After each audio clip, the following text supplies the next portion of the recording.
Good afternoon to those who listen. It is November 11th, 2025, 12:38 p.m. and morning for people that are watching the space weather. We have, I guess, two is what they're saying. This one, I guess, back here is not to worry about. But we got the X1, and now we have an X5.1, closer to a 5.2, but still strongest X flare we've had in a while. And we have lots of protons. The proton flux is off the charts. That middle line is the threshold, the warning threshold.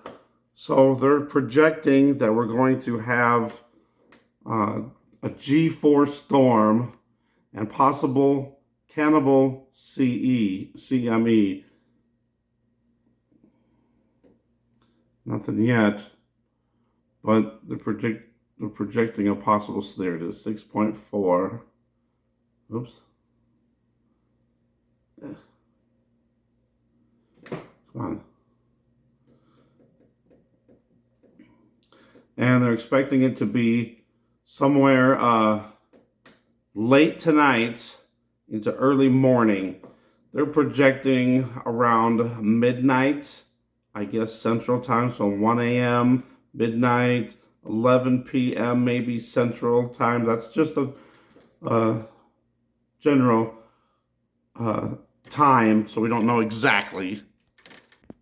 And there's already been channels warning about this already on here. This is W777. And this 5.1 might overtake the other one, or we might have like a bam bam back-to-back hits. It's going to be close. At the images, it shows that the solar radiation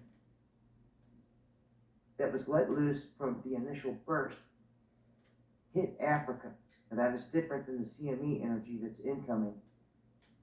And you can see the spike here. Yeah, it got a lot worse as well. Now, there's the potential here. So here's the more in the coming days. Timing of it. If you look right here where the spike is on the 12th, you can see that these. So that's right about midnight. They come together right. It's like 6 in the morning, but we're about 5 hours back, so give or take. Just past midnight, right around midnight area. After they meet Earth or before. If they cross before, it's what they call Cannibal CME. And it's going to cause this massive widespread region to hit instead of just one particular spot.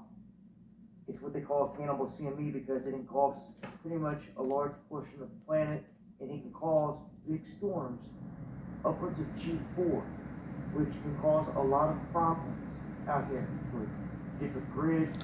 Look at that sunspot. There's a look at that monster sunspot right there. And here is a look at everything in motion. There, see now watch. See the ones? And then the other one. See where that second wave meets the first by the 12th. So on the 12th, we're going to get hit big time. And behind it, you've got. So it's 6, but Central Time is 5 hours before. So Eastern Time would be 6 hours before. So that would be right around midnight. So I don't know, who knows, like between like say 10 p.m. and 2 a.m. somewhere in that range should be the timing of this. But again, you know, they're never right, so it could be before or could be even after that. But just a warning, just an alert. You know, could have maybe some power outages, internet outages, you know, whatever, GPS outages, something might happen from this. BP Earthwatch also did a video on this, and he said that the timing of it looks like Europe would be more facing towards this than other parts of the Earth. So again, we don't know for sure, but so that's a possibility. Maybe over Europe might have a bigger impact, a bigger effect from this than other parts of the world. Where is it at now?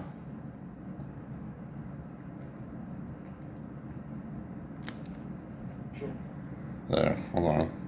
That was let loose from the initial burst. So if you're looking at this, I mean, this was the initial one. So right in that area though, where that hit, it would probably be where the parts would be hit. So if Europe's hit, I'm guessing Africa would too. But remember, the poles are absorb most of that. So the farther north you are, the more you'd be affected. So Europe would be affected way more than Africa would.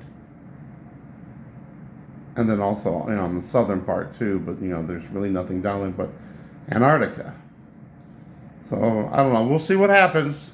Just a little warning to maybe see if you feel anything. You might get headaches or feel dizzy. You know, stuff like that could happen too also. So we'll be watching. Thanks for watching. God bless.